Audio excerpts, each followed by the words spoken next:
नमस्कार, news student network के इस खास कार्यक्रम उत्तराखंड समाचार में आपका स्वागत है। आप देख रहे हैं उत्तराखंड की मुख्य खबरें। चलिए शुरुआत करते हैं हेडलाइन से। उत्तराखंड में प्रवेश के लिए नए बदले नियम, जानिए अब किस वर्ग के लोगों को मिल रही है छूट। टूरिस्टों के लिए अभी करना होगा और इंतजार। उत्तराखंड के सरकारी कॉलेजों में 2 अक्टूबर से बदलेगी शिक्षा की नई व्यवस्था। देखिए उच्च शिक्षा मंत्री ने किस बात का किया ऐलान। नीट और जेईई परीक्षा की तारीख आगे बढ़ाने की मांग को लेकर छात्र संगठनों का हल्ला बोल। देखिए नेता प्रतिपक्ष इंदिरा हृदयेश ने भी क्यों दिया समर्थन। प्रदेश में मचेगी क्रिकेटर धोनी के हेलीकॉप्टर शॉट की धूम। देखिए कैसे प्रशिक्षण देने आ सकते हैं धोनी उत्तराखंड। कुमाऊं के पहले आई बैंक के लिए बन गया है संकट। इतनी तैयारी के बाद दिखाएंगे कहां पर लगा है ब्रेक। उत्तराखंड की एक जनपद एक उत्पाद योजना पर हुए उत्पादों का चयन। देखिए कितने उत्पादों को उद्योग मंत्रालय देगा सब्सिडी। अब खबर विस्तार से सरकार के कामकाज की।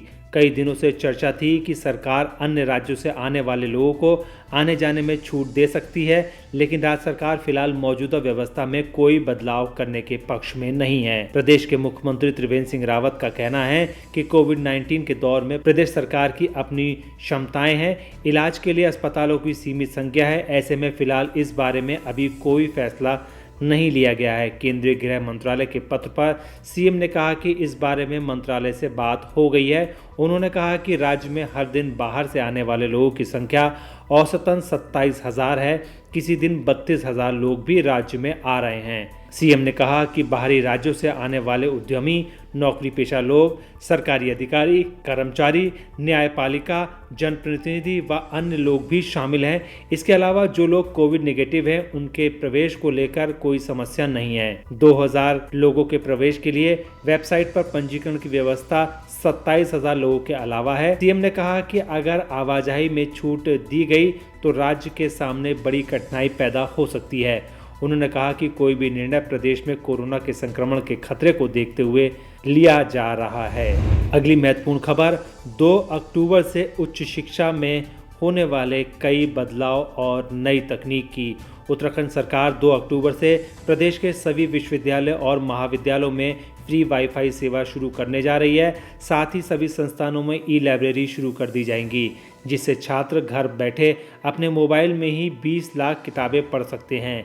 ये सुविधा शुरू करने वाला उत्तराखंड देश का पहला राज्य बन गया है। ये बात उच्च शिक्षा मंत्री धन सिंह रावत ने हल्द्वानी में उच्च शिक्षा निदेशालय में अधिकारी और निदेशालय के अफसरों के साथ बैठक में कही। इसके अलावा राज्य की उच्च शिक्षा के बेहतर उन्नयन के लिए विश्वविद्यालयों में कनेक्टिविटी से लेकर ई ग्रंथालयों को जोड़ने के संबंध में आवश्यक दिशा निर्देश भी दिए हैं।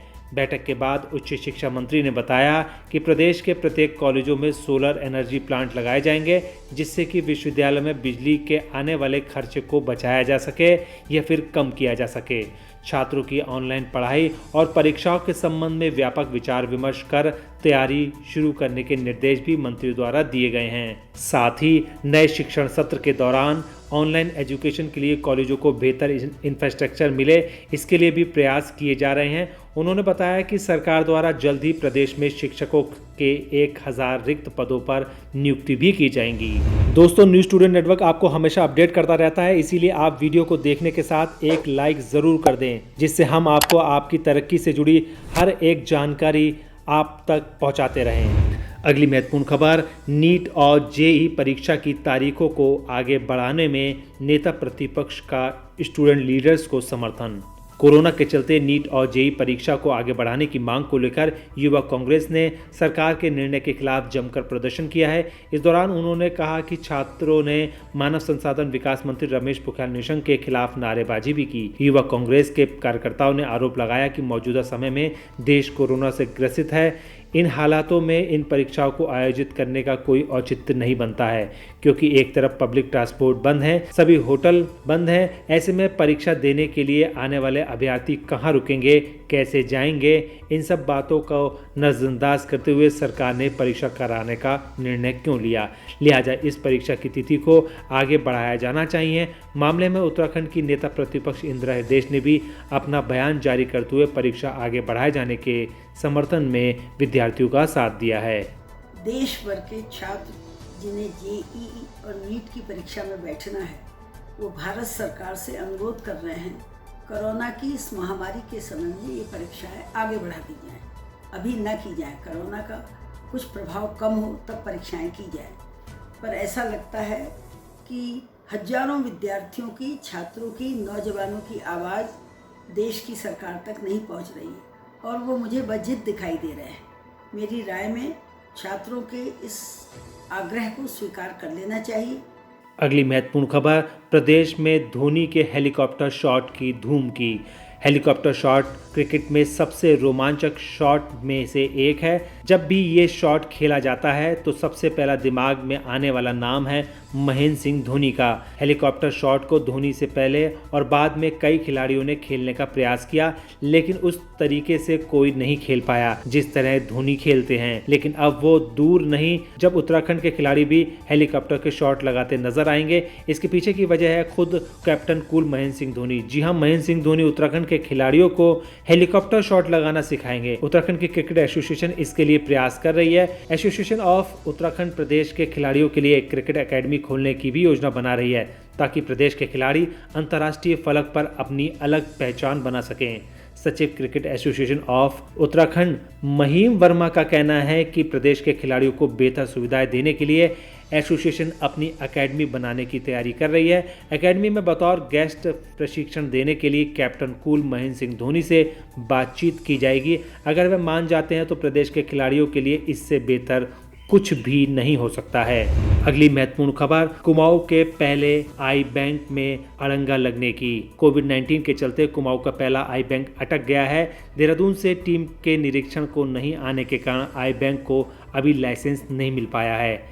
बता दें कि राजकीय मेडिकल कॉलेज के अधीन आने वाले सुशीला तिवारी के नेत्र रोग विभाग में आई बैंक बनना है। इसके लिए केंद्र सरकार की ओर से 25 लाख रुपए स्वीकृत भी हो चुके हैं। आई बैंक के लिए एक नई ओटी बनाने के साथ ही स्पेकुलर माइक्रोस्कोपी मशीन भी खरीद ली गई है। कर्निया डोनेट करने के लिए हल्द्वानी के 25 लोगों ने सहमति भी जता दी है। नेत्र रोग विभाग के विभागाध्यक्ष डॉक्टर गोविंद सिंह तितियाल और डॉक्टर विमलेश शर्मा ने बताया कि उक्त माइक्रोस्कोपी मशीन से आई बॉल से कार्निया निकालने के बाद देखा जाता है कि कॉर्निया कितना बेहतर है। कार्निया के 6 घंटे तक रखा जा सकता है। हालांकि प्रयास करना चाहिए कि जल्द से जल्द ट्रांसप्लांट करा दिया जाए। जल्द ट्रांसप्लांट करने से परिणाम बेहतर आते हैं। लाइसेंस मिलने के बाद स्टाफ को प्रशिक्षण दिया जाएगा। बताया कि गढ़वाल में 3 आई बैंक हैं जबकि कुमाऊं में ये पहला आई बैंक होता।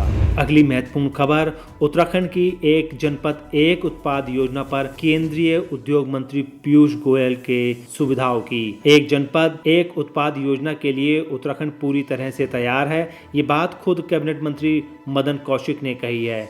उन्होंने बताया कि इसके लिए हर जिले में एक उत्पाद चिन्हित कर लिया गया है। हालांकि कुछ जिलों में एक से अधिक उत्पादों के जरिए भी आर्थिक विकास में सहयोग किया जा सकता है। प्रदेश का हर जनपद सेवा क्षेत्र से जुड़ा है। ऐसे में जनपद के स्थान पर पूरे प्रदेश की सेवा क्षेत्र को जोड़ा जा सकता है। केंद्रीय उद्योग और वाणिज्य मंत्री पीयूष गोयल ने आत्मनिर्भर भारत के अंतर्गत चलाई जा रही एक जनपद एक उत्पाद योजना पर ऑनलाइन बैठक की है। उन्होंने बताया कि इस योजना के अंतर्गत जनपद से चयनित उत्पाद को भारत सरकार विशेष सब्सिडी देने जा रही है। प्रदेश का पक्ष रखते हुए कैबिनेट मंत्री मदन कौशिक ने कहा कि भारतीय अर्थव्यवस्था में उत्तराखंड अपना योगदान देने के लिए पूरी तरह से तैयार है। प्रदेश ने कृषि और उद्यान विभाग द्वारा चिन्हित उत्पाद, हस्तशिल्प, विनिर्माण और सेवा क्षेत्र के लिए उत्पादों का चयन कर लिया है। राज्य के सेवा क्षेत्र में वेलनेस, पर्यटन, इको टूरिज्म, धार्मिक पर्यटन, शिक्षा और एडवेंचर टूरिज्म पर कार्य किया जा रहा है।